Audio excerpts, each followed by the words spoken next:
becoming queen before you even understand what a crown is. A little girl, barely 6 years old, sent across the sea to marry a man nearly 5 times her age. A king ruling a kingdom at war, a man she was expected to love, obey, and unite with in a world she could barely comprehend. Her name should have been remembered alongside England's greatest queens. Instead, history buried her, her voice lost, her childhood erased, her story overshadowed by the violence and ambition of powerful men. But what really happened to the child bride who became Queen of England, then vanished from the world stage? And how did a life that began as a political pawn transform into one of the most haunting, overlooked stories of medieval Europe? Tonight, we uncover the truth behind the little girl married to a grown king, and the forgotten queen history tried to erase. Let's start the story. Chapter 1. A crown placed on a child. You stand in the dim hush of Westminster Abbey, the cold stones beneath your feet, holding the chill of early autumn candles, sputter in iron sconces, filling the vast space with trembling light. You've witnessed countless weddings in these sacred walls, but today the air feels different, stranger, heavier, as servants sweep through the aisles, whispering urgently about the unusual ceremony soon to take place. Word has spread that the bride is a French princess, freshly arrived across the Channel, and scarcely old enough to read her own prayers. When the towering oak doors finally creak open, you lift your gaze and nearly forget to breathe. King Richard II strides forward first, cloaked in royal splendor, every inch the sovereign at 29. His golden hair catches the stained glass light, framing a face carved with confidence and regal poise. But it is the small figure beside him that stops your heartbeat for a moment. A child, a little girl, whose hand disappears completely inside the king's gloved grasp. Her steps are tiny, tentative, the hem of her elaborate French gown nearly brushing the floor as she walks. She cannot be more than 6, perhaps 7. This is Isabella of Valois, daughter of the French king, and today, impossibly, she is to be crowned Queen of England. You steady yourself against the altar rail as the procession approaches. You have seen young brides before, certainly. Noble girls of 12 or 13 promised to men twice their age. Such is the rhythm of dynastic survival. But this feels different. The shadow of the plague still hangs over Europe. Entire generations have vanished in a breath war drains kingdoms faster than any illness. In such perilous times, alliances become lifelines, and brides, no matter their age, become pieces in a dangerous political game. As the ceremony begins, you study Isabella's face. Instead of terror, you find a kind of quiet curiosity. Her dark eyes move slowly across the gilded altar and vaulted arches, as though she's trying to memorize every detail, pearls woven into her braids, way down her small head. Yet she holds herself with surprising composure. When Richard begins his vows, his voice is softer than you expect, protective, almost gentle. Whatever the world might say about this union, it is clear the king has no intention of treating the child with anything but care. Everyone gathered knows the truth. This marriage is symbolic, a political knot meant to bind England and France after decades of bloodshed. It will not be consummated. Isabella will grow up within English walls, surrounded by tutors and ladies-in-waiting, her childhood traded for peace. You offer the final blessing with a steady voice, though something inside you trembles. As the tiny queen looks up at her towering husband, you wonder what storms will one day break over her fragile life. For those drawn to forgotten corners of history, stories of endurance, innocence lost, and the high price of power. Consider subscribing and joining us as we unearth the lives buried beneath the dust of time. Share where you're watching from. It amazes me how these ancient echoes reach us across continents and centuries. Isabella's marriage to Richard II was never intended to be romantic. It was a carefully crafted diplomatic masterpiece, engineered to halt the relentless devastation of the 100 Years' War. To understand her destiny, we must first step into the world she was born into, a world trembling under the weight of conflict, fear, and political desperation. She entered life on November 9th, 1389, within the opulent chambers of the Louvre Palace in Paris. But the glitter of that setting concealed the deepest instability. Her father, King Charles VI of France, correctly known to history as Charles the Mad, suffered terrifying bouts of insanity. One day he could rule with clarity and purpose. The next, he believed himself made of glass, convinced a single touch would shatter him. Servants whispered stories of him fleeing imaginary assassins, refusing to bathe for months, or wandering the palace without recognizing his own family. Imagine the confusion of a child growing up in such a world. One morning her father might play affectionately with her. That evening he might be curled in a corner, screaming at enemies only he could see. Palace attendants would shuffle the royal children out of sight, but the echoes of his madness left lingering shadows in little Isabella's memory. Her mother, Isabeau of Bavaria, was equally formidable and calculating. Brilliant, ambitious, and well aware of her daughter's value, she understood the political currency of royal children. Isabella was her jewel, the child whose gentle beauty and unblemished lineage might one day secure France's salvation. All of Europe at the time was suffocating under nearly 6 decades of war. What began as a dispute over the French crown had spiraled into a conflict that reshaped nations, villages burned, treasuries emptied, and families were torn apart by generations of violence. Both kingdoms craved peace, but peace demanded something tangible, something binding. And so the idea emerged: a child bride, her innocence symbolizing a new era untouched by old grievances. Negotiations between England and France began in secret in 1395. Richard II, grieving deeply for his first wife, Anne of Bohemia, resisted the idea of remarriage. Anne had been loved not only by Richard, but by the English people themselves. Her death from plague had left the king hollow and heirless, a dangerous position for any monarch.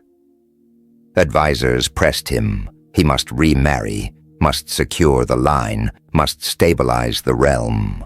And when France offered a proposal wrapped in gold and diplomacy, Richard found himself listening.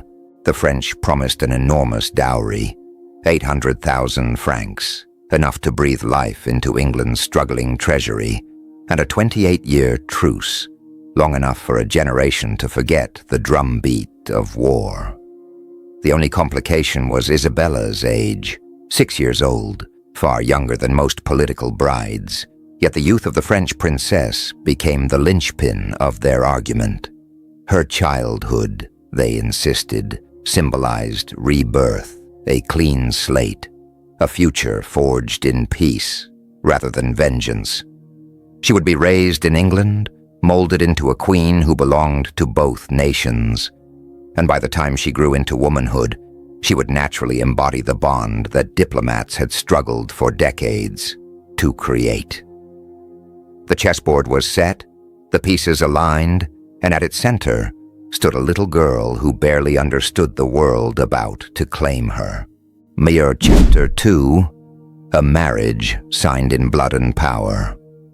Richard II's council chamber crackled with tension as the proposal from France landed before the king, and his advisors, some lords, stared at the parchment with unapologetic hunger.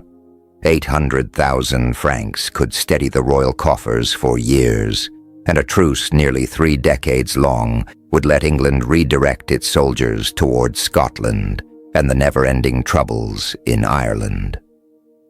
Others, however, shifted uncomfortably. Even by medieval norms, marrying a child barely past infancy felt dangerously close to scandal, a choice that could stain England's reputation across Europe.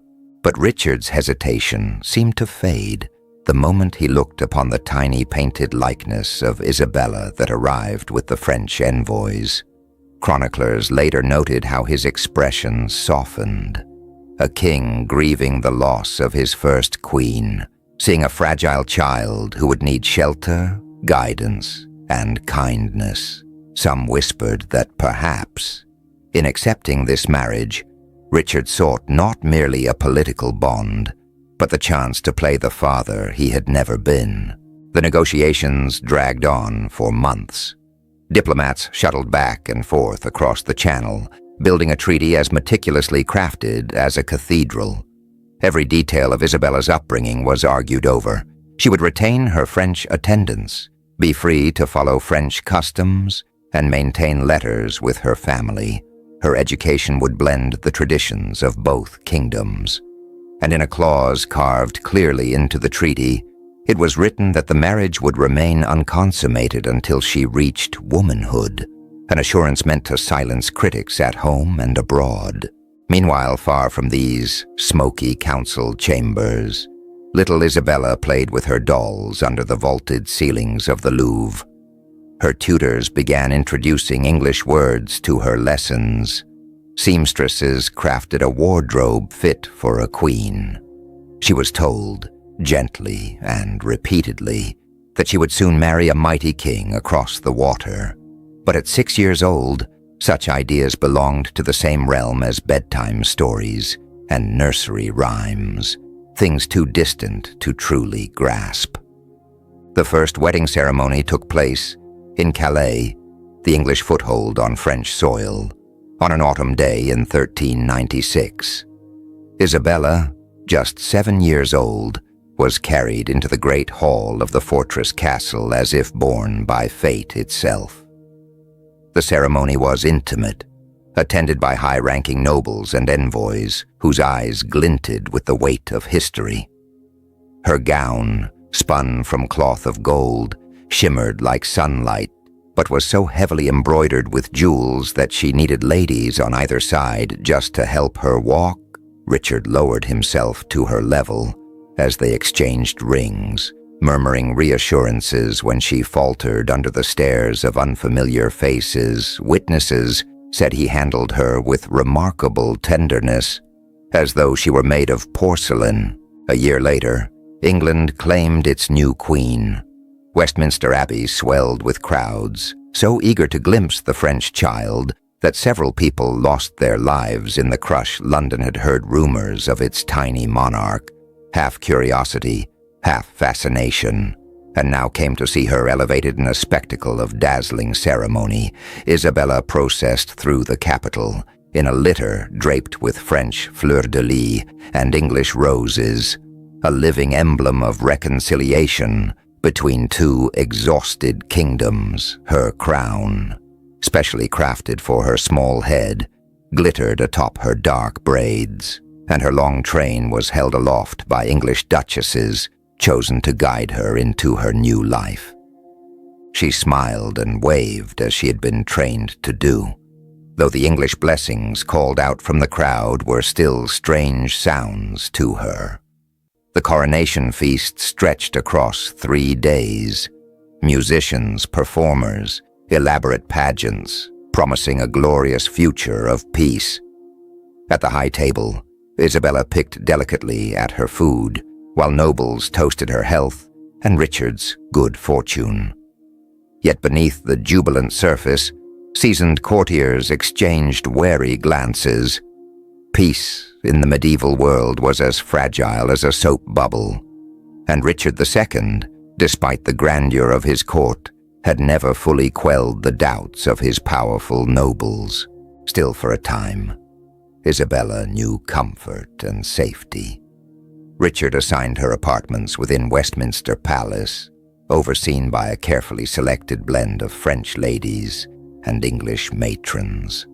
Her days unfolded with lessons in languages, music, reading, and the labyrinthine etiquette of court life. She learned how to curtsy the English way, how to phrase greetings with regal composure, and how to hold a cup of wine at banquets, even if she barely tasted it. Richard visited her often, bringing gifts that delighted a child's heart. Brightly feathered birds from Ireland, illuminated manuscripts from Oxford, finely carved instruments. She grew fond of him in the gentle, uncomplicated way a child warms to an adult who treats them with patience and kindness. Their conversations became a quiet ritual that pulled her further into the rhythms of English life. She wasn't alone among children either. The royal household contained many young nobles being trained for future service. Isabella quickly bonded with girls her age, but none more closely than Margaret Holland, niece of one of the king's half-brothers. Margaret, 2 years older and already far more worldly, became her unofficial guide to the invisible lines of court hierarchy. Margaret taught her games, explained which ladies were safe to confide in, and offered tips on surviving the endless politeness wars waged by noble families. The two spent long afternoons in Isabella's private garden, stitching embroidery while Margaret recounted the tangled histories of England's greatest houses, who despised whom, which families were rising or falling, and where the hidden grudges lay. Isabella soaked it in, her French-born insight giving her a fresh angle on the political tensions simmering all around them. Once puzzled by the stiffness she sensed among the English lords, Isabella asked why they seemed to watch one another so intently. In France there were factions, yes, but here the air felt charged with anticipation, as though the entire court awaited something dark on the horizon. Margaret, wise beyond her years, explained that Richard's reign had been troubled from the start. The nobles did not forget past grievances. They did not forgive easily, and they never stopped measuring the strength of their king. Isabella listened, understanding only part of the truth, but the seeds of unease had been planted. Chapter 3. Life in the Lion's Den. England had not forgiven its own past. The memory of rebellion still lingered like smoke in the rafters of every great hall. Richard II, even as a grown king, carried the bitterness of his youth like a hidden scar. He trusted few, and many of England's most powerful lords believed he trusted the wrong people, his favorites, his flatterers, while ignoring the seasoned men who wished to guide the realm.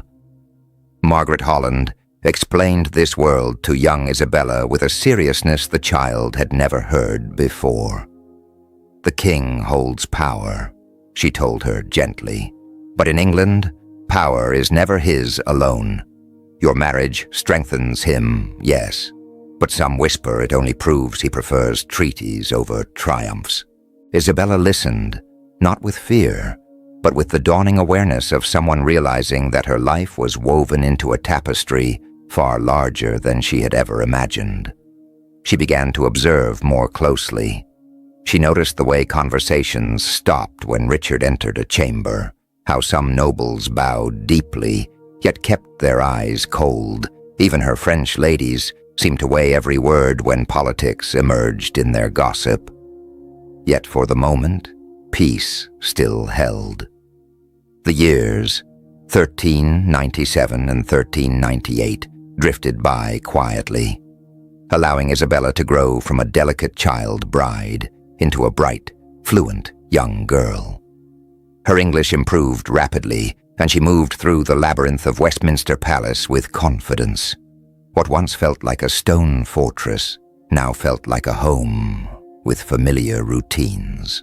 Richard treated her with a warmth that felt almost fatherly, ensuring she received the finest education available.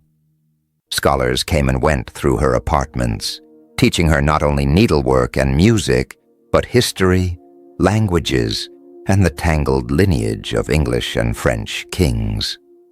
One of her favorite tutors, Master William, would unfurl enormous maps across the floor, letting her kneel beside him as he described the geography that shaped centuries of conflict.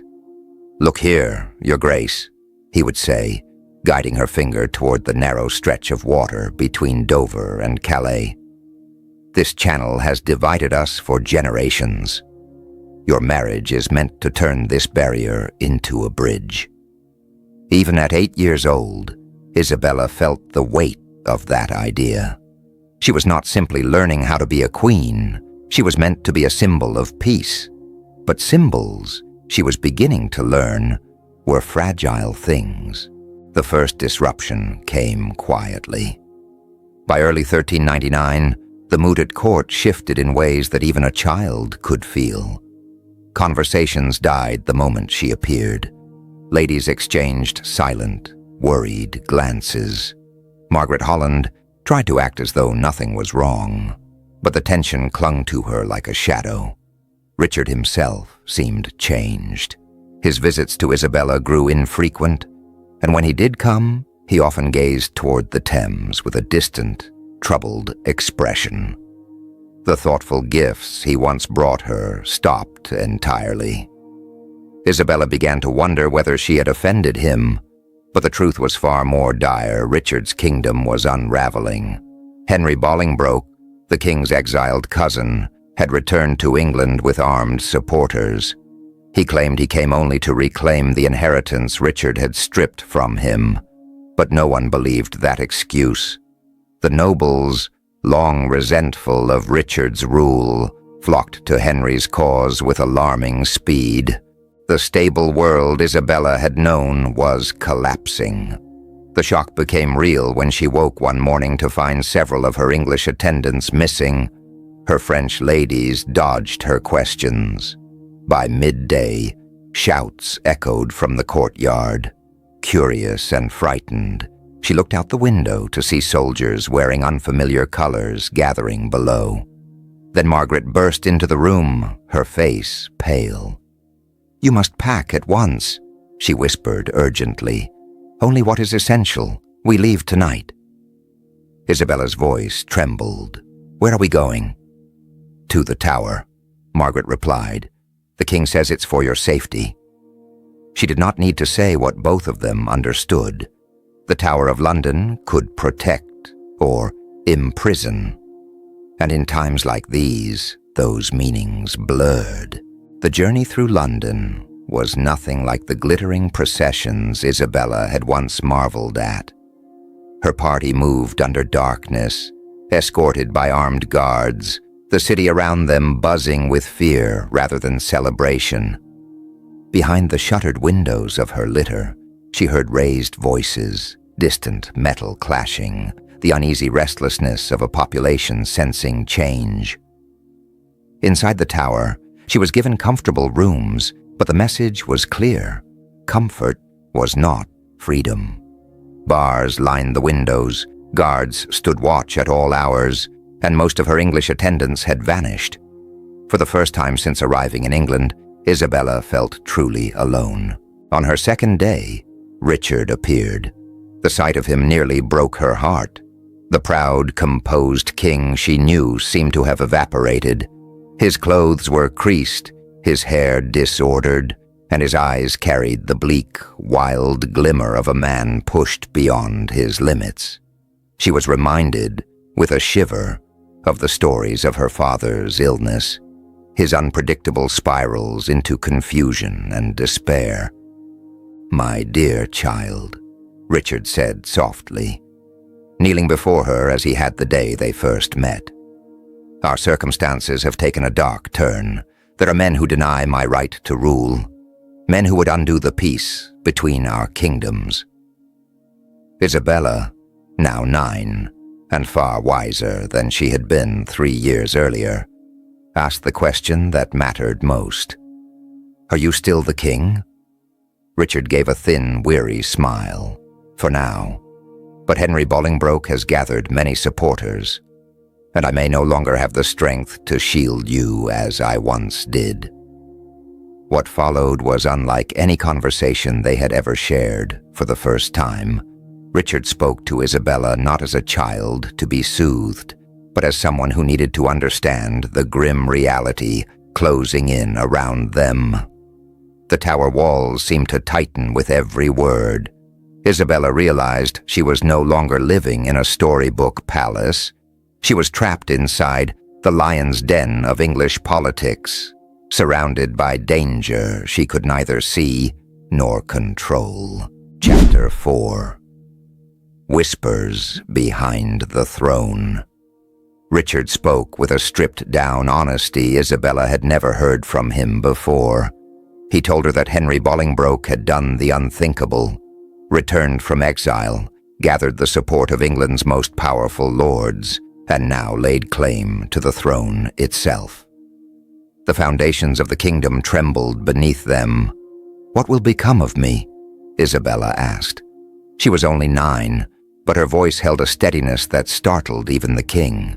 Richard could only give her the truth. "I cannot say." The uncertainty tormented him. She saw it in the way his hands twisted together, in the way he struggled to hold her gaze. "Henry may try to use you as leverage with your father, or he may decide it is wiser to maintain the peace by protecting you. It depends on whether he values stability or ambition." It was Isabella's first brutal lesson in the politics of monarchs. A queen's worth was measured not by her heart, but by her usefulness. Whatever affection Richard had shown her, however sincere, could not protect her now from the storm sweeping across England. The following weeks felt timeless. Long, suffocating days in the tower during which rumors came and went like shifting winds.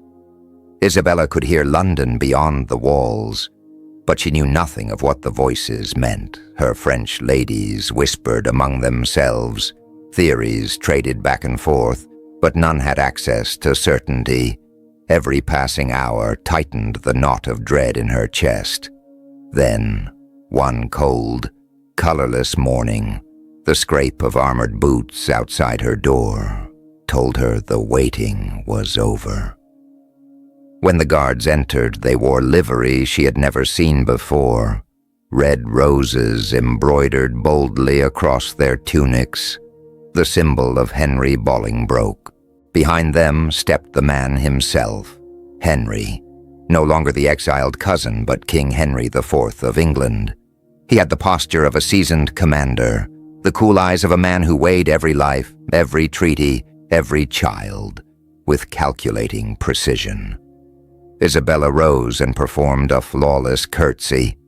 Henry studied her long enough to make her uncomfortable, not out of malice, but evaluation. She was a French princess, a child queen, and a potential bargaining chip. He needed to know which role she would play. "Your Grace," he said, acknowledging her royal status. "I regret that the circumstances require we speak under such strain." "What has happened to the king?" Isabella asked, her tone direct. She meant Richard. Henry replied carefully. "Richard of Bordeaux is no longer sovereign. He has abdicated in favor of my claim." Abdicated. Isabella understood perfectly well that the word was a polite mask for force. She didn't challenge him. She merely asked the question that would determine her fate. "And what becomes of me?" That was the question Henry had come to answer. Whether she remained a queen or became a prisoner depended on how useful she was in the web of alliances binding England and France. "That," Henry said slowly, "depends on many things. Your father's reaction, the counsel of my lords, and your own conduct. These coming months will test us all." So Isabella entered the most perilous chapter of her life. With Richard gone, the tower no longer felt like a sanctuary. It became a gilded cage, comfortable, but unmistakably a place designed to restrain rather than protect. The realm was split over what to do with her. Some of Henry's allies pushed for immediate repatriation. Why feed and dress a former queen when England had more pressing expenses? Better to send her home and reopen the peace treaty on England's terms. Others urged caution. As long as Isabella remained in England, France would hesitate to provoke conflict. She was leverage, living insurance against her father's wrath. That faction insisted she should remain treated with respect, but under tight watch. Isabella adapted with extraordinary instinct. She was careful never to offend, never to speak rashly, never to appear resentful. She showed courtesy toward Henry's household, yet held her head high as befitted a crowned queen. Her composure was both shield and weapon. Her French attendants were her backbone during this time. Unlike the English servants who had either fled or been dismissed, these women owed their loyalty to her alone. They taught her which expressions betrayed fear, which gestures conveyed strength, and how to maintain dignity even when surrounded by enemies. Madame de Dussigny, her chief lady-in-waiting, reminded her constantly, "You are Queen of England still. Henry has not yet dared dissolve your marriage or break the treaty. As long as law and diplomacy bind him, you remain valuable. And where value exists, so does hope." But hope had a shadow. Whispered news of Richard's fate drifted into the tower like cold drafts through the stone walls. First stories of illness, then starvation, then darker rumors. Murder arranged quietly at Pontefract Castle. The confirmation struck Isabella harder than she expected. Richard had never been her husband in any real sense, but he had been gentle. He had given her safety, education, and a kind of surrogate fatherhood she had not expected to find in England. His death severed her last emotional anchor in the kingdom, and the manner of his end terrified her. If Henry could remove an anointed king, what chance did she, a foreign child with no power, truly have?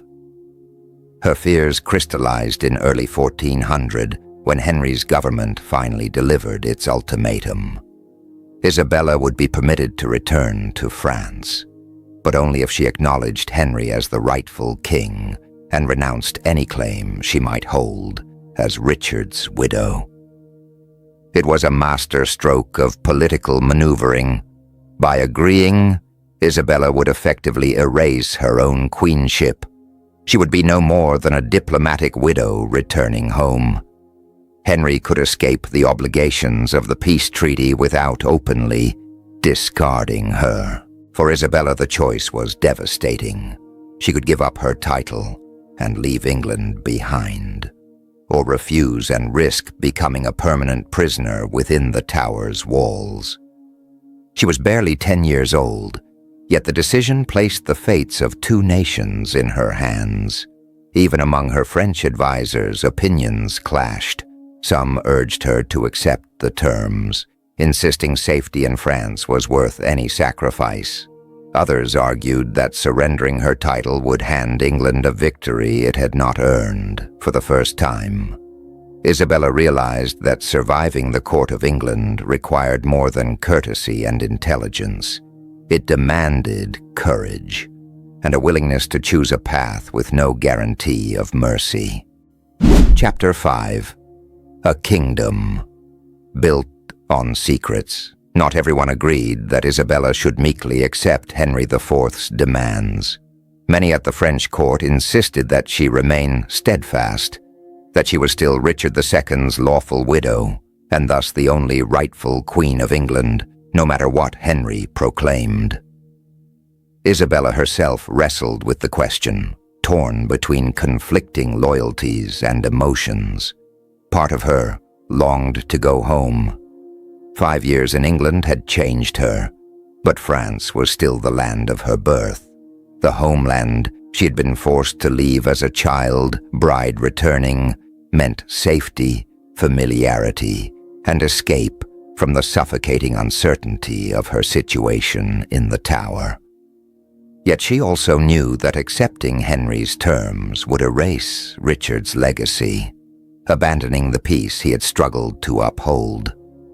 Turning her back on England felt like turning her back on the memory of the only man who had shown her unwavering kindness since her arrival. But as often happened in medieval politics, her personal deliberations were cut short by forces far beyond her control. Charles VI of France, her father, the king, emerged from a period of madness long enough to issue a firm command. Isabella was to return to French soil at once. His messengers made it unmistakably clear that any attempt by England to delay her return would be seen as an act of aggression. Faced with the threat of worsening relations or outright war, Henry's council capitulated. The official terms of Isabella's release were deliberately vague, crafted so that both kingdoms could spin her departure to suit their agendas. England could claim she chose to return. France could insist she was being sent home against her will. Truth mattered far less than appearances. Her journey back across the Channel in the summer of 1401 was a strange blend of sorrow and relief. She was leaving behind the only life she had known since the age of 6, the shadowed halls of Westminster, her lessons in English literature, the gardens where she had played under Margaret Holland's watchful eye, and the very throne where she had been crowned Queen of England. But the France she returned to was not the France she remembered. She had grown up in England, absorbing its language, its customs, its sensibilities. She now spoke French with an English lilt. She preferred English gowns, English stories, English manners. The little girl who had been sent to England had vanished. In her place arrived an 11-year-old shaped by 2 kingdoms at war.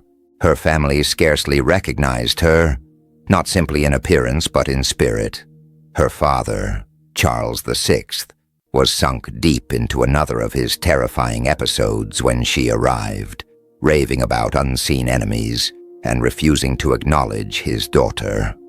Weeks passed before he regained clarity, and even then he seemed confused by her presence, uncertain how or when she had left. Queen Isabeau, Isabella's mother, welcomed her warmly, but with calculation behind every smile.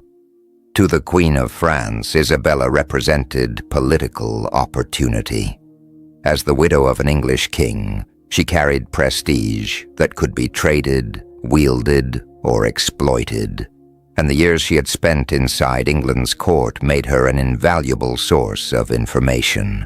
Military, diplomatic, personal. Quickly, Isabella found herself pulled between her love for France and the lingering loyalty she felt toward England, the country that had raised her and shaped her.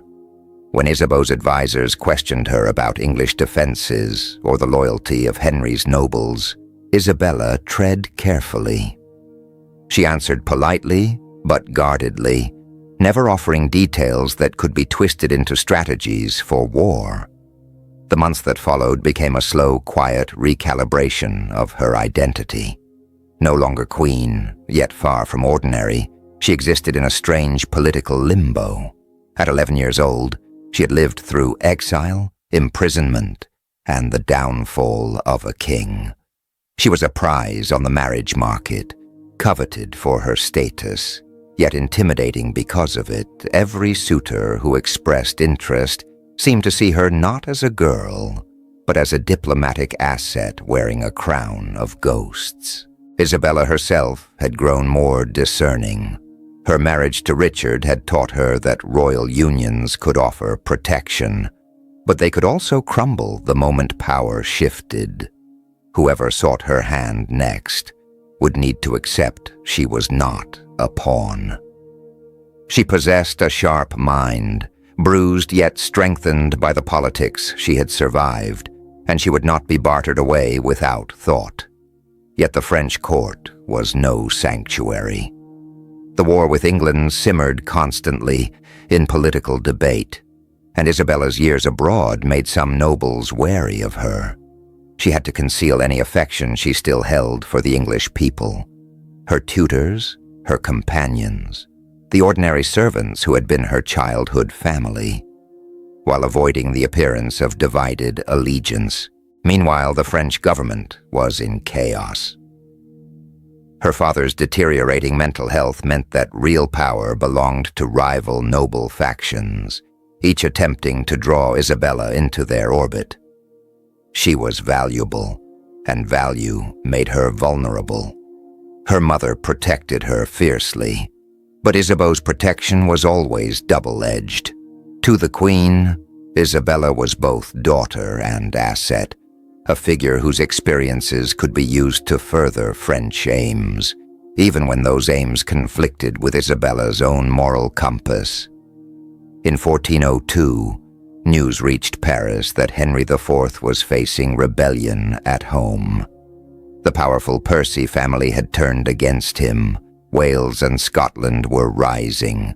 England seemed poised on the edge of collapse.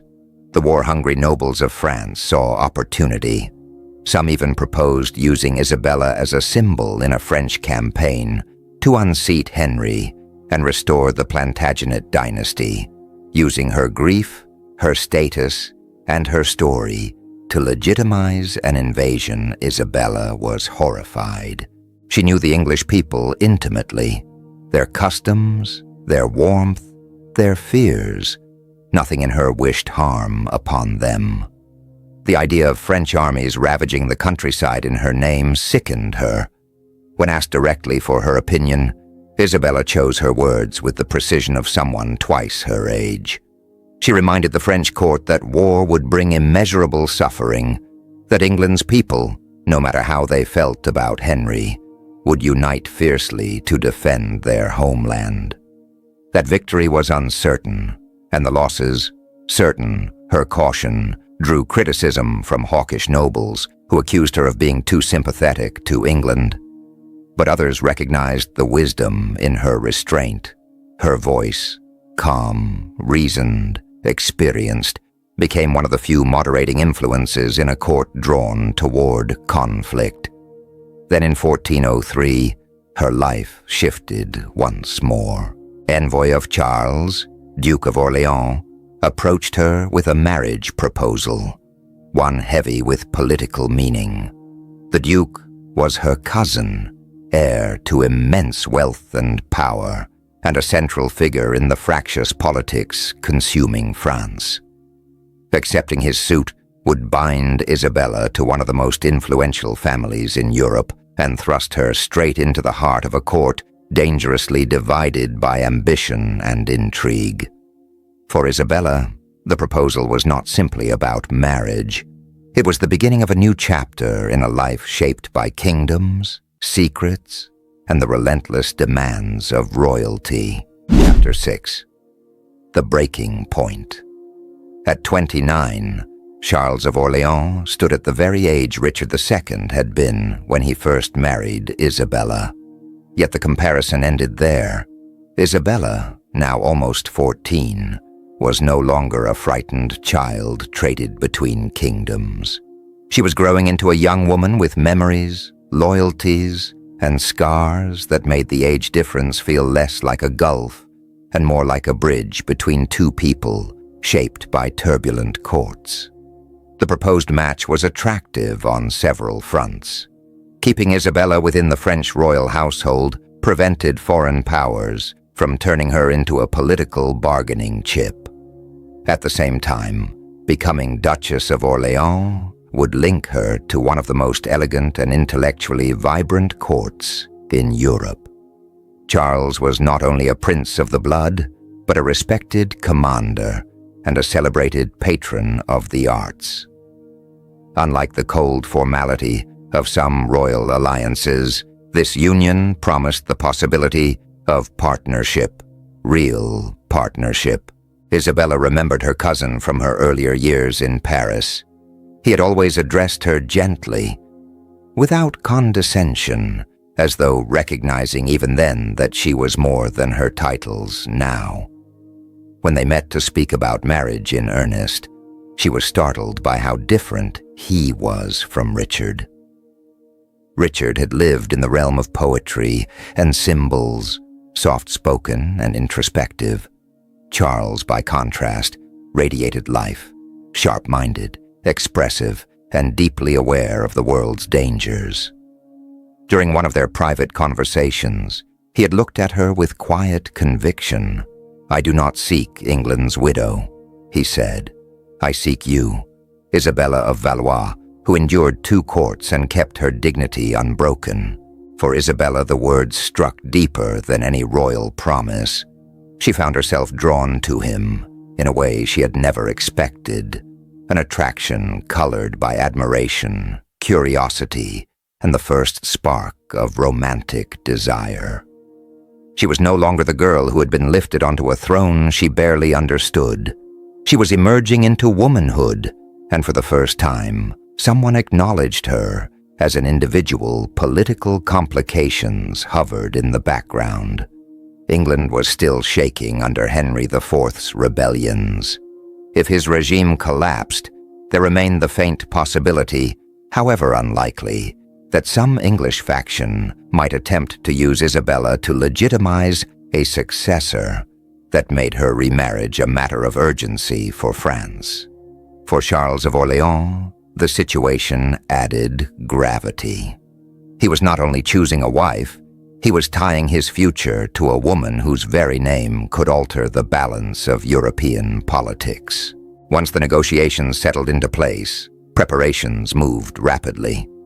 Isabella brought prestige, connections, and the symbolic weight of a former queen. Charles offered safety, status, and a life far removed from the anxieties that had shadowed her childhood. Their wedding, held in June 1406 at the great Cathedral of Notre Dame in Paris, was the opposite of Isabella's first quiet, diplomatic ceremony. This was a pageant of royal splendor. Crowds filled the streets. The cathedral doors opened onto a blaze of candles and gold. At 16, Isabella moved down the aisle with a confidence she had never possessed before. Dressed in rich blue silk stitched with golden fleur-de-lis and crowned with sapphires, she walked not as a bargaining token, but as a young woman embracing her own fate. Charles waited at the altar, not with the distant politeness of Richard, but with open joy. When their vows rang out across the cathedral, witnesses remarked on their steady voices and the unmistakable fact that they looked directly into each other's eyes. This was more than politics. This was choice. The celebrations that followed overflowed with music, pageantry, and performances honoring the resilience of love. For the first time in years, Isabella allowed herself to breathe. England had given her status but never belonging. France at last welcomed her home not as a symbol, but as family. Life with Charles proved as promising as she had dared to hope. His court at Blois became a hub of learning, where poets composed verses long into the night, and scholars debated philosophy by the fire. Isabella embraced this world wholeheartedly. Guided by her unique insight into both English and French culture, she encouraged artistic and intellectual exchange.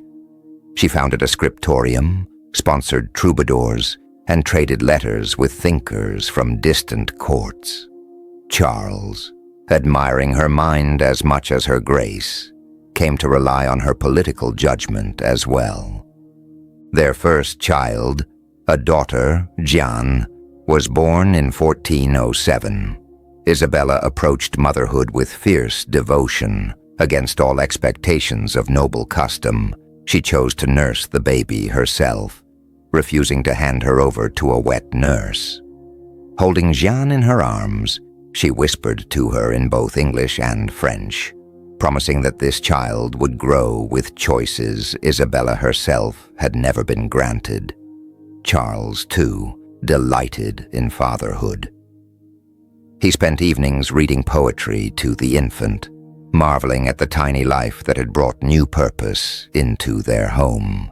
But happiness could not shield them from the storms gathering beyond Blois. England remained unstable under Henry IV, but it was France that held the greater threat. King Charles VI's mental collapse left the kingdom in the hands of rival factions.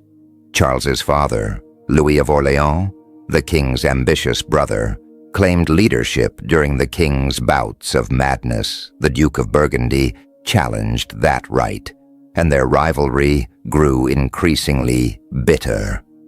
Isabella attempted to remain neutral, focusing on her family and the quiet joys of intellectual life.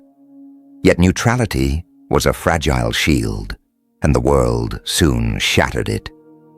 In November 1407, Louis of Orléans was brutally assassinated on the streets of Paris. Burgundy's agents struck in broad daylight, cutting down the king's brother before slipping into the shadows of the medieval city. The murder was a political earthquake, its tremors reaching Blois within hours. For Isabella, the news was devastating. The assassination did more than destroy a powerful noble. It ignited a civil war that would engulf France, pulling Charles and Isabella into a conflict neither had sought. Her world, once calm and full of promise, teetered once again on the edge of chaos. Chapter 7. The Disappearance from History. Louis of Orléans' murder shattered the illusion of safety that had surrounded Isabella's world. Overnight, her husband, Charles, inherited not only his father's titles, lands, and responsibilities, but also the deadly enmity of the Burgundian faction. The Duke of Burgundy had made his intentions brutally clear. Anyone who stood in his way could be struck down without warning. With Louis dead, the House of Orléans became the next target in a feud that threatened to swallow France whole. For Isabella, the shift was immediate and terrifying. Days once filled with poetry readings, music, and scholarly discussions now became dominated by armored guards and whispered warnings. Her movements were tightly controlled, and even her letters were screened. Every word weighed for fear that a careless phrase might reveal the family's plans to their enemies. The bright cultured court of Blois darkened into a fortress of fear, its halls echoing not with laughter, but with the heavy footsteps of soldiers. Charles changed as well.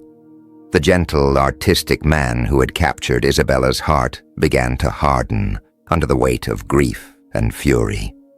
The poets no longer visited as often. The nights of shared poetry turned into war councils. Charles devoted himself to assembling allies, raising troops, and preparing for a long struggle against Burgundy. Sometimes Isabella barely recognized him. The fire in his eyes was not the warm spark she had come to love, but a cold blaze of vengeance. Isabella supported him, yet she feared the path ahead. She had already lived through one kingdom's descent into violence. England's political instability had cost Richard II his throne, and ultimately his life. Now she watched France inch toward the same abyss, and she felt an all too familiar dread settling in her chest. The birth of Isabella's second child in 1408, another Charles, named for his father, brought a brief pause to the tensions swirling around them. The arrival of a healthy son secured the line of Orléans and gave the family a moment of pure joy in the midst of conflict. But it also increased their danger. An heir made the family more valuable to their allies and more threatening to their enemies. Isabella approached her son's upbringing with fierce determination. She wanted him to grow into a leader who understood not only the privileges of nobility, but the responsibilities it demanded. Drawing on her own unusual upbringing between two rival kingdoms, she shaped his education with meticulous care. Tutors were chosen for their wisdom and loyalty, not their rank. The boy studied languages, histories, diplomacy, and the strategies of kings, skills Isabella believed he would one day need if he hoped to navigate the perilous waters of European politics with integrity. As battle after battle drained France, Charles spent long stretches away from home. In his absence, Isabella managed their territories with a competence that surprised even seasoned administrators. She negotiated alliances, supervised supplies for the army, and kept their lands functioning amid chaos. Her letters from this period show a woman transformed, no longer the displaced child queen of England, but a capable duchess who understood the weight of authority. Yet nothing she did could stop the devastation unfolding across the kingdom. Villages were burned, fields were trampled, and starving refugees flooded the roads, desperate to escape the violence. Isabella did what she could. She organized relief efforts, petitioned for safe passage for peasants fleeing conflict, and sent what resources she had to devastated regions. Her compassion became legendary. People spoke of her as a beacon of mercy in a country drowning in bloodshed. The birth of her third child, a daughter named Marguerite in 1409, was both a blessing and a warning. Isabella, only 20, had already endured multiple difficult pregnancies. This one nearly killed her. Infection and blood loss dragged her perilously close to death.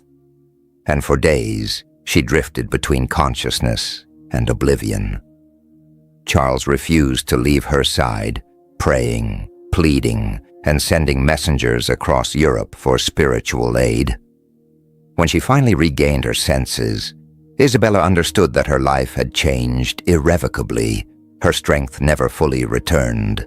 Physicians warned her that another pregnancy would almost certainly be fatal.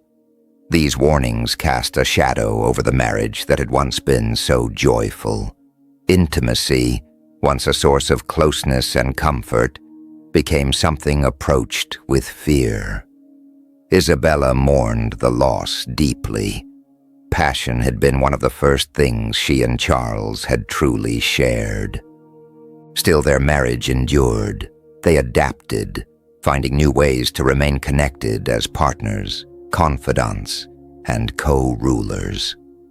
Isabella poured herself deeper into the work of governance. Charles trusted her judgment implicitly, especially as the Burgundian alliance with England became a looming threat in 1410. The idea that the English, under Henry IV, might intervene in France's civil war horrified Isabella. She had seen firsthand what English armies could inflict on French soil. Using her unique status as a former Queen of England, Isabella quietly established secret diplomatic channels. Through intermediaries, she cautioned Henry IV that involving England in France's civil war would drain resources, destabilize the region, and likely backfire. Although some in England still viewed her with suspicion, her warnings were taken seriously enough to delay certain moves. It was her first taste of large-scale diplomacy, and she proved far more adept than many expected. By 1411 and 1412, her reputation as a strategist had grown. Nobles who once dismissed her as a political ornament now sought her advice, recognizing that her unusual life experience, half French princess, half English queen, gave her a rare vantage point on European affairs. But even as her influence grew, her health faded. Years of stress, childbirth, and unending political turmoil left her physically fragile. She carried herself with dignity, but beneath the fine gowns and courtly smiles lay a woman fighting to stay alive in a world that was consuming itself. And slowly, almost imperceptibly, Isabella began to slip away from the chronicles of power. Her name, once spoken across Europe, began to fade into the quiet margins of history, even as the world around her continued to burn. Chapter 8. The Child Who Became a Ghost. The lingering damage from young Marguerite's difficult birth had carved deep grooves into Isabella's health. What began as fatigue soon hardened into constant breathlessness, and every cold wind seemed to settle in her chest, leaving her susceptible to one infection after another. She moved more slowly now, leaning on prayer and quiet contemplation, as though she sensed time was slipping through her fingers. Yet even as her body weakened, her mind remained unclouded, sharp, perceptive, determined. She refused to be diminished by illness. Her children's lessons still ran according to her direction. Diplomatic letters continued to pass through her hands, and she clung fiercely to the cultural pursuits that had once filled her life with joy. To those around her, Isabella became a symbol of quiet resilience, a woman who refused to surrender to the confines of her frailty. The spring of 1409 brought a flicker of optimism.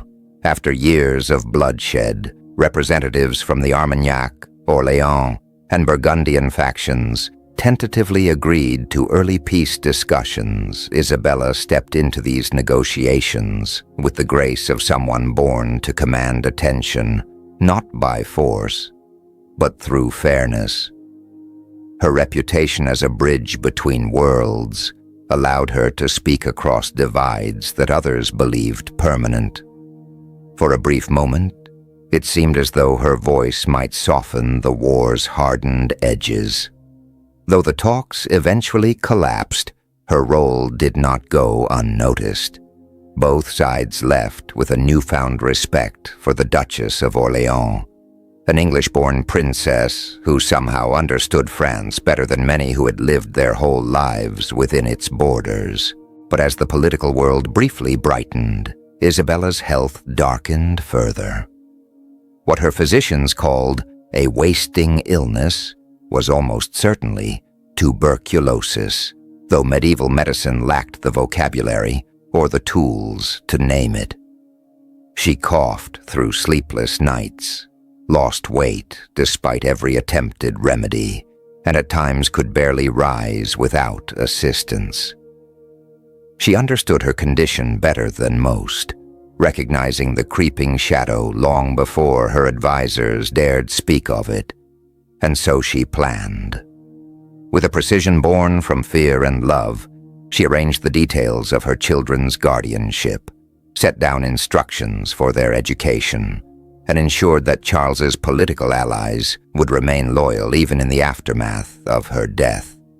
It was the final burden of a woman who had spent her life navigating the razor's edge between personal security and political survival. Despite her decline, Isabella refused to withdraw from the world. She insisted on walking the gardens when she could, reviewing her household, and engaging with her children's tutors, even when speaking left her breathless. Her refusal to disappear before her time became the subject of whispered admiration, then of songs and poems. Her bravery took on a mythic quality, transforming her in the eyes of the court from a duchess into a figure of almost spiritual endurance. On September 13th, 1409, at just 20 years old, Isabella of Valois died.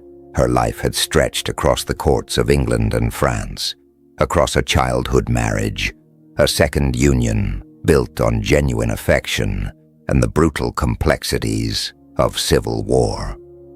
Word of her death rippled through Europe, stirring grief not only among nobles, but among the common people she had protected and defended. In Paris, the funeral procession that carried her to the Celestine convent stretched farther than any the city had seen in years. Representatives from countless courts followed the casket of a woman who had influenced far more than her short life, seemed to allow. For Charles of Orléans, the loss was devastating. Isabella had been far more than a wife to him. She was his confidant, his counsel, his partner in strategy and in spirit. Though he would eventually remarry, he never spoke of Isabella without tenderness, and never again found the same fusion of affection and intellectual partnership. Their years together had been brief, but they shaped the man he became. Isabella's children grew into the world she had tried to prepare them, for her son Charles would rise to prominence not through war, but through art, becoming one of the most influential poets of the 15th century. Her daughters strengthened the family's political ties through significant marriages, carrying their mother's diplomatic instincts into other courts. All of them inherited her sense of responsibility, her compassion, and her conviction that nobility was measured not by birth, but by action. Her death, however, removed a stabilizing force from France at a dangerous moment. Without her steadying influence, the Armagnac-Burgundian conflict deepened into even more bitterness. The tenuous peace she had fought for dissolved completely, and France plunged further into the chaos that would shape the next generation. Yet even amid that turmoil, Isabella's legacy endured.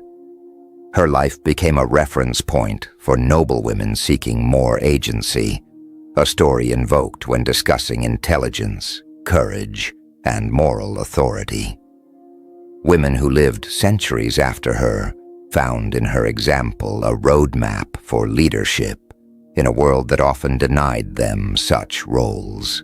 Modern historians, grappling with the uncomfortable fact of her first marriage at 6 years old, often struggled to interpret Isabella's legacy through contemporary values. But to focus solely on the strangeness of her circumstances is to overlook her extraordinary humanity. She was born into a dynastic machine that viewed children as political currency, yet she forged genuine emotional bonds, shaped policy, and found meaning even within the constraints of her era. Her marriages, arranged though they were, grew into true partnerships, and the violence that surrounded her life was not proof of moral failure, but a reflection of a medieval world where power was fragile and constantly contested. Isabella's strength lay in her refusal to be defined by the limitations imposed upon her. She confronted upheaval and despair without surrendering her integrity. Her life reminds us that history is more than battles and treaties.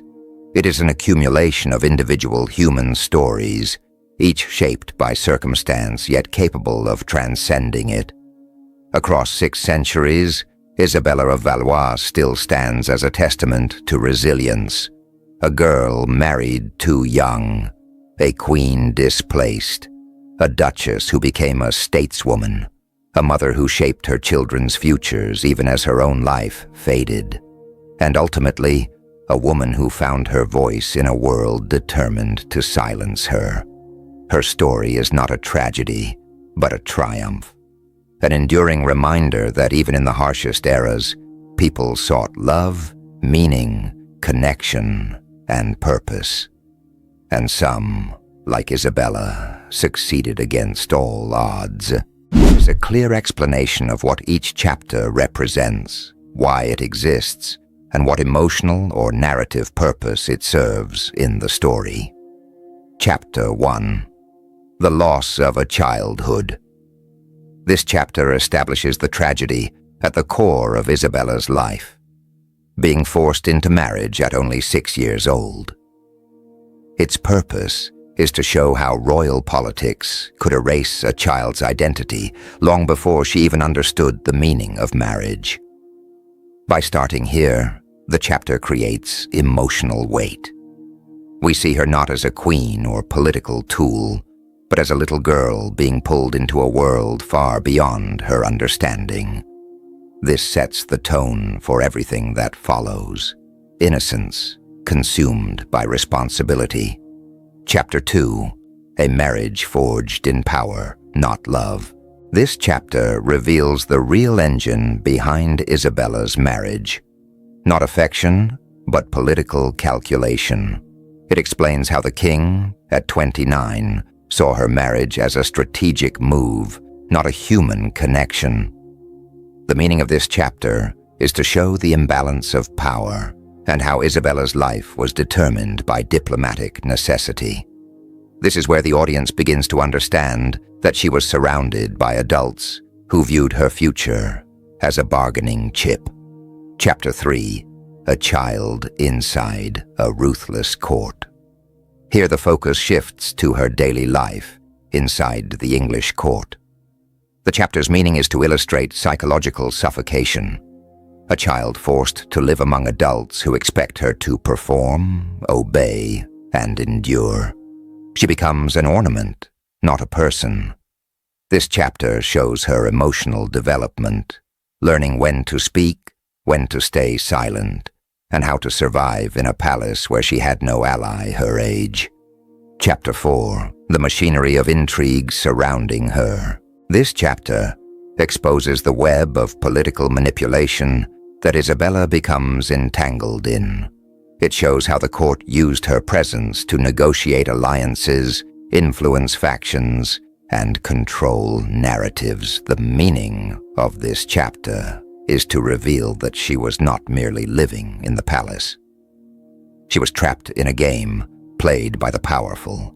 It deepens the theme that she was never seen as a child, only a symbol. Chapter 5, Returning Home and Reclaiming Identity. This chapter is the emotional pivot point. Isabella leaves England and returns to France, beginning a new chapter of independence. The meaning of this segment is rebirth. She starts experiencing genuine family warmth, self-discovery, and hope for the first time. This chapter shows she was not destined only for sadness. She had the courage to rebuild herself. Chapter 6, A New Marriage, A Different Fate. This chapter represents Isabella stepping into adulthood with more agency. Her marriage in France is not based on political exploitation, but on mutual respect. The meaning lies in contrast. After years of fear and isolation, she finally experiences stability. This chapter teaches that trauma does not erase the possibility of healing, even if her past shaped her forever. Chapter 7, The Slow Fading of a Fragile Life. Here the story turns somber again. Isabella's health declines, reminding us that even strong spirits can wear down under years of psychological weight. The meaning of this chapter is the reality of mortality, and how a life shaped by grief and duty can end quietly, far from the glory expected of royal blood. Chapter 8, A Queen Erased by History. The final chapter explains her disappearance from historical memory. Although she belonged to a royal family, her story was never celebrated or even preserved. The meaning is powerful. History often forgets those who suffered the most, especially women whose lives were determined by politics rather than choice. She becomes a symbol of the countless lives erased by royal ambition. My final thoughts, as Isabella's life draws to its quiet, heartbreaking conclusion, what remains is not simply the memory of a child who wore a crown too early, nor the tragedy of a woman whose light faded far too soon. Her story becomes a testament to how strength can exist, even in the smallest, most fragile places. Isabella moved through courts ruled by ambition, war, and political cruelty, yet she never surrendered her sense of compassion. She adapted, learned, and shaped her world with a maturity most adults never achieve. Though history often remembers kings and battles, it is lives like Isabella's, caught between nations, forged by hardship, and guided by quiet intelligence, that reveal the human cost of power. Her journey, From an innocent girl in a gown too heavy for her shoulders to a young duchess shaping diplomacy and culture, reminds us that resilience is not always loud. Sometimes it is the simple act of continuing forward, even when the world insists on pulling you apart. Isabella may have died young, but the imprint she left on France, on the House of Orleans, and on the pages of medieval history continues to echo long after her final breath. If Isabella's story moved you, stay with this channel, because history is filled with voices like hers, buried beneath dust, waiting to be heard again. Tell me in the comments which part of her journey struck you the deepest. Was it the weight of her childhood marriage, the storms she endured in England and France, or the quiet strength she carried into her final years? Your thoughts help these forgotten lives reach new eyes across the world. And if you haven't already, subscribe to the channel. Your support allows us to keep uncovering the hidden, untold, and overlooked stories that shaped our past. Until next time, take care, and remember, history is never just about dates and kings. It's about the human beings who lived through it.